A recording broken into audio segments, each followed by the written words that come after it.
In our village, when a man finds peace in a woman, people say he has found his God. That's how I used to feel about Amaka. She was my home, my calm after a long day of teaching children who barely sat still. And though she was quiet, painfully quiet sometimes, I felt safe with her. My name is Obena. I teach English and mathematics at the local primary school. Some call me teacher, others just uncle. But none of them knew how much I needed Amaka. And there she was, Amaka, the woman whose eyes held stories she never told. People said I was lucky, and I believed them. She was beautiful, not loud beauty, but quiet, sacred beauty, the kind that doesn't need to talk much. She was the kind of woman that other wives whispered about, saying she was too perfect, too neat, too strange. "That's the girl whose mother died like that, eh?" one woman whispered. Another replied, "Her whole family, gone, just like that." Something no clean. I used to brush off the whispers.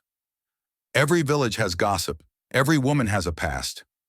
I told myself, whatever demons Amaka carried, my love was enough to silence them. Still, there were moments. Times when she prayed in the dark for hours. Times when she'd stare at the moon like it was speaking to her. And once I saw her digging behind our hut with her bare hands. She told me it was for herbs. I believed her. I had to. We had been married 2 years. No fights, no shouting, no children, just quiet love, quiet days, quiet nights. Maybe too quiet. I thought I knew her, but the night I followed her into the forest, I realized I had married a stranger. At first I thought it was just sickness, but chickens don't die like that. Not 2 in one night. No struggle, no blood, no noise. A few days later, I buried another chicken behind the house. I wiped sweat from my brow and glanced back. Amaka stood by the doorway, arms folded. She stared at the sky, then down at the chicken. Her face was blank. She didn't say a word. She just stood there, still as a stone. Her eyes didn't look sad. They looked tired, like she knew this would happen. The first time I heard her chanting in her sleep, my blood went cold. I couldn't move. I just lay there listening. Words I'd never heard before, over and over again. I reached out, touched her arm. She gasped, jerked awake, and looked at me. "Amaka, are you okay?" I whispered. She blinked, nodded slowly, then turned away without speaking. She never explained, and I never asked again. One night, I woke up and she wasn't in bed. The door was open. Wind blew in. I stepped outside, confused. The compound was empty, no sign of her. I waited, watching the night. That was the first night she disappeared. At midnight, gone. Before dawn, back. It happened again and again. Midnight would take her, and morning would bring her back. But each time she returned colder, quieter, farther from me. My dreams became a prison, always blood, always rivers, always screams I couldn't escape. During the day I watched her. She would sit by the window silent. A tear would roll down her cheek, and she would wipe it away quickly. She started crying when she thought I wasn't looking. Silent tears, no explanation, no reason. I wanted to hold her, but she wouldn't let me in. One afternoon, while sweeping under the bed, the broom hit something. I crouched and pulled out a small, dusty object wrapped in brown cloth. A leather-bound book, old, worn. Inside, strange drawings, symbols, a woman standing in red, full moons, ritual marks. That evening, I stood by the table, the journal open in front of me. Amaka stood by the window. "Amaka, is this yours?" I asked gently. She didn't answer at first. She just stared out into the trees. Then she slowly turned and shook her head. "No, I've never seen it before." But her voice trembled, and her eyes didn't meet mine. Later that night, I lay in bed beside her, eyes wide open. She slept with her back turned. The journal lay closed on the table. A wind brushed the curtain. Something was happening to the woman I loved, and I didn't know how to stop it. I didn't even know if I wanted to know the truth. That night felt different. The wind was louder. The shadows stretched longer across the room. Something in the air. It felt like warning. Amaka's side of the bed was empty. The blanket pulled back. The door creaked softly in the wind. She was gone again. But this time, I didn't wait. I stepped into the wet night, barefoot, holding a small lantern. My shirt was soaked almost instantly. I didn't know where I was going. I just followed my fear. And the sound of footsteps through the mud. The forest was dark and heavy. My feet sank into the wet earth. Branches scratched my arms. But I kept walking. Something was calling me, pulling me deeper. I reached a clearing. A stream flowed quietly under the moonlight. The air here felt colder, almost frozen. Then I heard it. A sound, soft splashing. I crouched behind a tree and looked. Amaka stood in the middle of the stream, completely naked. Her body was covered in thick, red liquid, blood. It dripped from her arms into the water. She moved slowly, dipping her hands into the stream, rubbing her skin clean. Not in panic, but in peace. I froze. My breath caught in my throat. It wasn't a dream. She was bathing in blood. My hands trembled. I stepped back. A twig snapped beneath my foot. Her head turned, slowly. Her eyes met mine. She did not scream. She did not run. Instead, she smiled. A small, quiet smile. Like she had been expecting me all along. And then, she smiled at me. Like it was the most normal thing in the world. Like we were standing in the kitchen, not in a river of blood. My vision blurred. I stumbled backward, falling onto the wet ground. The world spun. My lantern dropped, the light flickering out. I wanted to scream, but my voice wouldn't come. The world grew dark. My head felt heavy, and just before I passed out, I saw her walking toward me. When I woke up, it was morning. I was back home, in dry clothes. A warm cloth rested on my forehead. Amaka sat quietly by the fire, staring into the flames, her expression unreadable. She had brought me back, as if nothing had happened, as if the forest, the blood, the smile, had all been a bad dream. I watched her from the bed, my eyes full of confusion, fear, and heartbreak. I tried to sit up. Our eyes met. For a long, silent moment. No words, just truth passing between us. That night, I saw the truth, and it broke something inside me. But part of me still wanted to believe there was more to the story. I thought I was dreaming. Maybe I had imagined everything. The blood, the river, her smile. But the ache in my body reminded me it was all real. And she was still here. Amaka, I whispered. She didn't look up right away. She stirred the pot over the fire in silence. Then finally she spoke. I didn't want you to see it, but now you have. I pushed the blanket aside, slowly standing. I walked over to the stool near the fire and sat down, studying her carefully. What was that, Amaka? What did I see? She stopped stirring. Her eyes stayed fixed on the pot, but her voice was steady, as if she had been preparing for this moment for years. The truth, the part of me I prayed you'd never discover. She finally turned her head and met my gaze. Her eyes were watery but strong. My family is cursed, Obina. We are daughters of betrayal. Many generations ago, she continued, my great-grandmother betrayed the river goddess. She stole a sacred offering, broke an ancient pact. The goddess cursed her bloodline. Every first daughter after her would carry the weight. Each month, during the sacred hour, I must cleanse myself in blood. If I don't, the curse takes over. I lose control. I become something else. I ran a hand through my hair, my voice cracking. And the blood? It has to be real? She nodded. Goat blood. It must be fresh. That's the only way to keep the spirit quiet. My mother showed me the way, and her mother showed her. I wanted to believe she was lying, that this was just a dream or madness. But deep down, I knew. The truth had always been there, in the whispers, in her silence, in her eyes. Tears finally fell as she lowered her head. I was never supposed to marry. My mother warned me. Love makes the curse harder, but I loved you, Obina. And I hoped, maybe your love could silence it.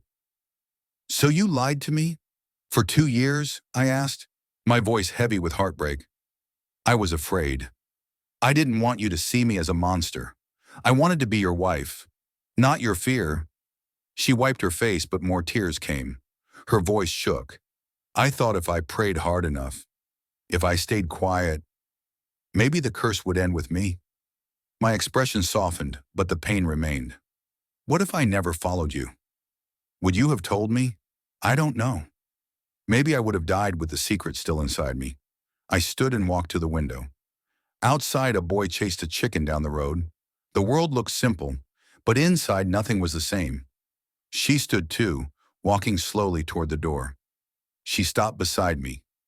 "If you want to leave, I won't stop you. I understand." I didn't answer. I kept staring out the window, my breath shaky, my heart confused. I loved her. But love didn't prepare me for this. For curses, for blood, for secrets buried deeper than marriage vows. I had always believed love was enough, that love could fix things, heal people, carry pain. But now, sitting alone under that tree, I didn't know what to believe anymore. I looked at her from a distance, hanging close, her face distant, her shoulders slumped. I wanted to speak, but I didn't. All I could see was pain. Not just mine, hers too. Later I entered the small shrine hut. Inside it was dim, candles flickering along the walls. Papa Enyi, the old priest, sat cross-legged in the corner. I knelt quietly and waited. He opened his eyes, sensing my presence. "You carry something heavy, my son." "Speak," he said. "My wife. She carries a curse," I whispered. "She showed me things I still don't understand. I don't know what to do." He listened without interrupting, his eyes steady, and nodded slowly. "Some curses are made of blood, other of broken promises. This one, it runs deep, older than both of you." "Can it be lifted?" I asked.